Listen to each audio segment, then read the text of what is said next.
राजा और रानी की असली दौलत पुराने जमाने की बात है। एक बड़े महल में एक राजा और रानी रहते थे।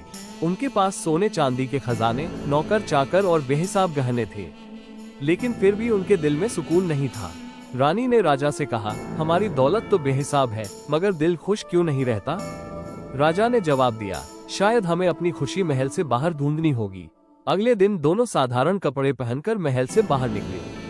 उन्होंने गांव के किसानों को खेतों में मेहनत करते देखा, बच्चों को हंसते खेलते देखा और एक बूढ़ी औरत को दूसरों के लिए रोटियां बनाते देखा। राजा और रानी को एहसास हुआ कि असली खुशी तो सादगी और दूसरों की मदद करने में है, न कि सिर्फ दौलत में। उस दिन के बाद उन्होंने तय किया कि अपनी दौलत का कुछ हिस्सा गरीबों में बांटेंगे और खुद भी सादा जीवन बिताएंगे। वक्त गुजरता गया, पूरा गांव उनकी मोहब्बत और इंसाफ से खुशहाल हो गया। राजा और रानी को सुकून मिला और लोग उन्हें दुआएं देने लगे।